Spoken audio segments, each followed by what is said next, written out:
What survives when money fails? Money feels permanent because it surrounds us. We earn it. We save it.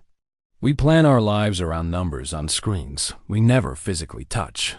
But history tells a quieter, more uncomfortable truth. Money is one of the most fragile inventions humanity has ever trusted. It survives only as long as belief survives. And when belief breaks, everything else is tested. So the real question isn't when money fails. It's what survives when it does. The myth of stability. Every collapse begins with certainty. Romans believed their silver denarius would last forever. French citizens trusted the assignat. Germans believed the mark would recover. Zimbabweans trusted the dollar until wheelbarrows replaced wallets. Each time, the same illusion appeared. This system is too important to fail. But importance does not equal permanence. Money is not value itself. It is a claim on value. And claims are only as strong as trust. Rome. When currency died slowly, the Roman Empire didn't collapse overnight. Its money didn't either. For centuries, the remaining denarius was trusted across Europe and the Mediterranean. Trade flourished, taxes flowed, soldiers were paid. Then the empire grew too expensive.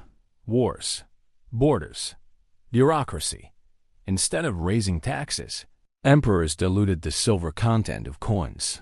The denarius looked the same. It felt the same. But it wasn't. Prices crept upward.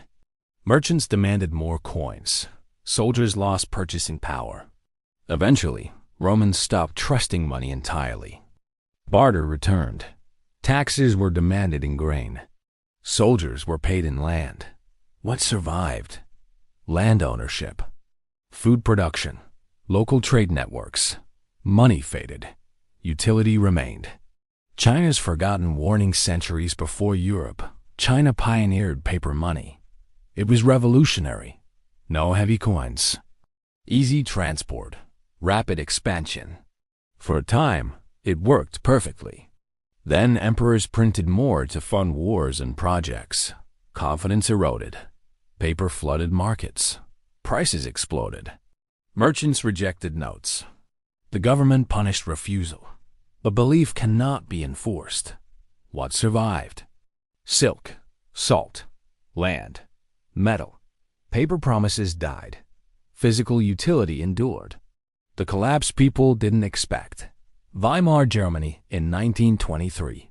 Germans woke up to a nightmare. Prices doubled in days, then hours. Money wasn't scarce. It was abundant and useless. Life savings evaporated. Middle classes were destroyed. But the collapse revealed something unsettling.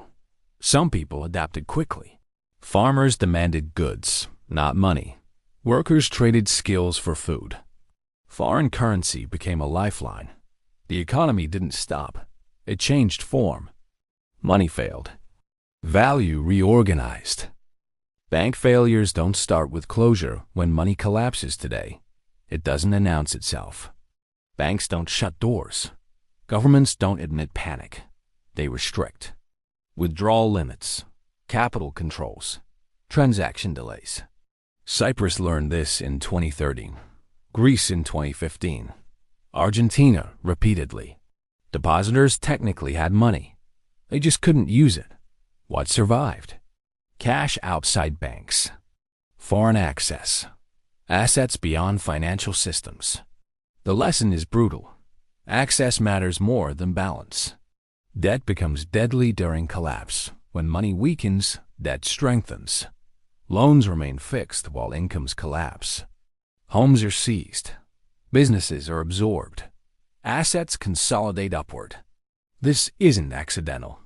Debt transfers ownership during crises. Those without debt gain flexibility. Those with it lose control. History repeats this pattern relentlessly. Skills. The ultimate inflation-proof asset currencies fail. Skills don't.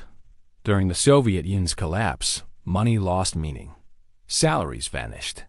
Yet society didn't stop. Doctors treated patients. Mechanics fixed machines. Electricians restored power. Barter systems emerged overnight. Those who could produce value were never truly poor. Those who relied solely on money were. Modern collapse looks different, but feels the same. Today's money doesn't collapse dramatically.